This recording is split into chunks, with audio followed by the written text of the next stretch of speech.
Thank you, Senator Stabenow. It's good to join with you in making it clear to the American people about who stands on your side, who is working to actually get you back to work versus who is making obstacles towards your ability to be gainfully employed.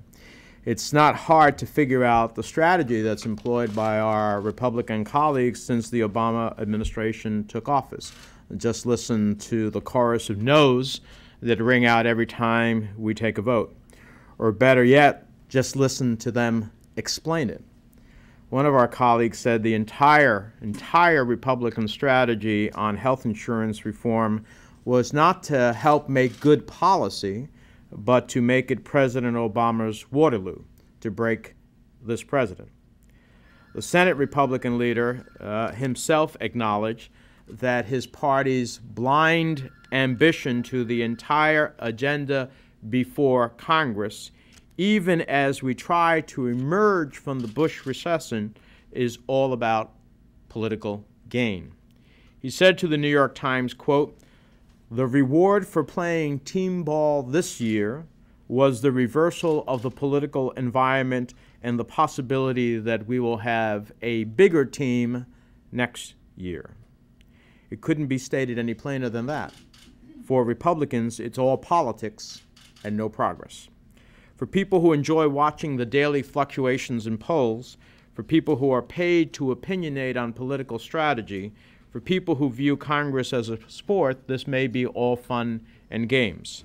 But for the people we represent, who have spent the last couple of years struggling to hang on to their job, struggling to get a job, struggling to put food on the table, struggling just to get by, this is not a game, it is a tragedy. In Congress, the recession Republicans vote to block legislation. On Main Street, those are votes to kill jobs. The recession Republicans vote against tax cuts for small business owners are votes to undercut our nation's main job creation engine. The recession Republicans votes to preserve tax loopholes for employers who ship jobs overseas are votes to give American jobs to foreign workers. Recession Republicans votes to block an extension of unemployment insurance for laid-off workers at a time when job creation hasn't fully recovered are votes not only to kill jobs, but also to let families sink. We can go ahead, according to Senator Kyl, and have tax cuts that are unpaid for and add to the debt, but we cannot take care of those families struggling in the economy they created. Democrats have shown that we fully understand that our work to create jobs is not done. Our immediate agenda includes the Wall Street Reform Bill and Small Business Lending Bill. But it's also undeniable that the job situation has improved dramatically since President Obama inherited the Bush recession at the time that the economy was shedding 750,000 jobs each month in January and February and March of last year. And what is also undeniable is the fact that Democrats have shown the leadership and done the heavy lifting necessary to implement policies that spur a recovery. We passed the Recovery Act despite 93% of Republicans voting no. It's estimated to positively affect millions of jobs over the next 3 years. We passed the Hire Act despite 70% of Republicans voting no. It's estimated to positively impact 4.5 million jobs.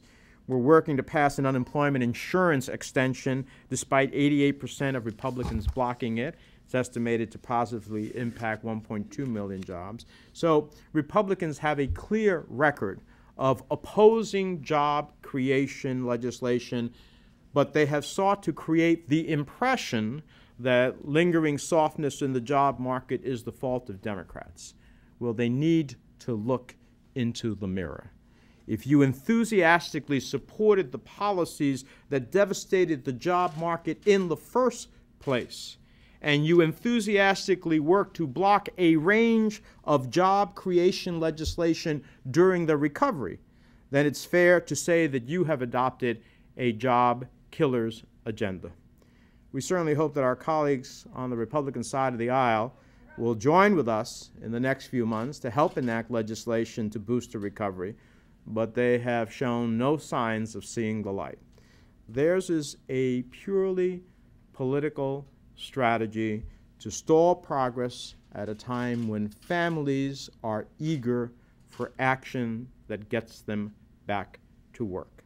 It's a strategy meant more to increase their size in the Senate than it is to create the number of jobs necessary for our families. And in that respect, it is, not a political equation. It is a horrible equation for the nation's future and for our families' future.